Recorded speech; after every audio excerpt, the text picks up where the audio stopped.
is impossible for you. At yun nga po, kami po ay nagbayad ng kalahati doon sa amin pong 16 million property. We got a loan of 9.2 million. We paid 126,000 a month.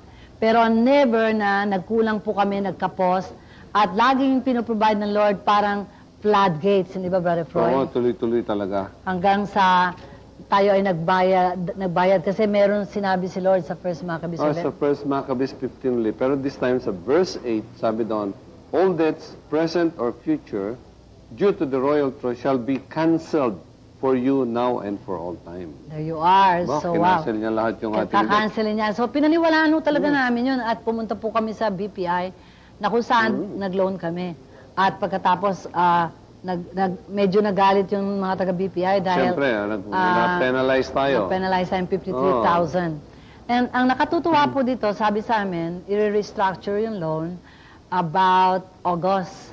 But before August, nakakita na naman po kami ng message sa 1 Kings chapter 7 at doon sabi roon, just as he promised in all particular, it will happen on the 11th year, so 1997 po yun, at sabi, the month of Bull. At tinanong namin sa mga biblical scholar, ito po ay November 30. At talaga pong kamanga-manga, Brother Poy, kwento mo nga yun, magkano lang yung binibenta natin tickets noon? Oo, 20 pesos lang pero nakalikom tayo ng 5 million in 3 months. Yes, and hindi lamang po yun. Talagang totoo ang Diyos kasi sabi niya, November 30 on the 11th year. So, eksakto pong November 30, 1997, ang Panginoon po ay buhay at nasaksihan po na ng napakaraming mga tao, mga member ng aming pong community, thousands of them, saw the miracle of God, that God is really, a God of truth and a God of a faithful God. At ito po ay binayaran namin exactly 5.305, kasama na po yung penalty na naman dahil 3 months po, 20 pesos lamang po ang halaga ng ticket, binayaran ng Diyos yung 5.305. At yun po ay talagang nakatutuwa at nakakapangilabot, pero talagang ang Diyos po ay tunay pag nangangako. Dito natin makikita, Sister Tess, na talaga yung heritage. Siya talaga yung gumagalaw at siya yung nagtuturo sa atin ng mga hakbang nagagawin, no? Talagang ito, miracle after miracle after miracle after miracle. And then after several years, talagang bumagsak ang ekonomiya, pero tayo, we were free from debt. Fully paid na tayo. At hindi lamang po yun, mga kapatid, alam niyo po ba yung mga houses and vineyards na sinabi niya? We continue to raise funds and we were able to purchase 4 properties here in Quezon City na nag-amount po lahat ng about 29 million. And you just imagine na napakahirap lang naman po ng mga members, karamihan ng community, pero God is rich in generosity.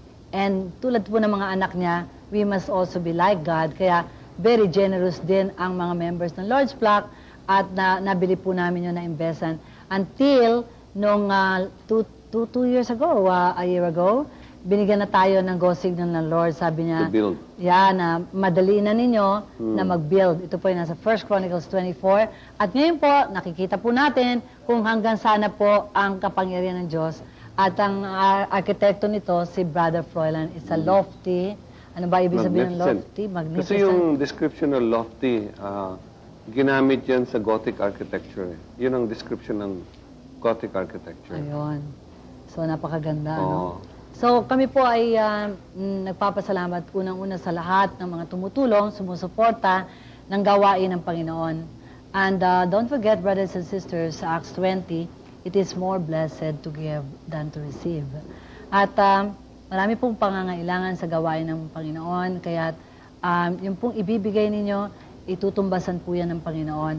You can never outgive God, and He can always open the floodgates of heaven and pour down all these blessings upon you. So, if you would like and you are touched by this ministry, please send your donations to us. At kahit po magkano mula sa puso, kami po ay humingi sa inyo ng tulong. At maraming salamat sa inyo pong pagtangkilik sa programa ito. So kami po ay mananalangin na.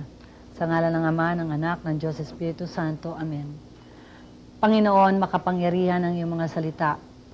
makapangyarihan sapagkat ito'y nagmumula sa iyong mga bibig at ang salita mo ang siyang naglalang ng lahat. Lord, marami po kayong pinagaling sa pamamagitan lamang ng iyong mga salita. Marami pong mga bagay na namamalas namin na talagang nagmumula po sa iyong mga milagrong ito sa pamamagitan din ng salita. Panginoon, nawa ay mahalin namin at lagi po namin pag-aralan, basahin at ang mga salita mong buhay magaganap na lahat sa amin. Lord, patunayan mong totoo ang lahat ng mga pangako mo sa mga taong hanggang ngayon ay di naniniwala.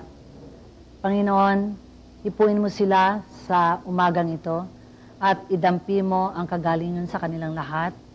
At nawa ang mga nakikinig at nanonood ngayon ay di mapapakali sapagkat Panginoon, inihipo mo at tumitimo sa kanilang kaibuturan ng kanilang puso ang salitang buhay na ito.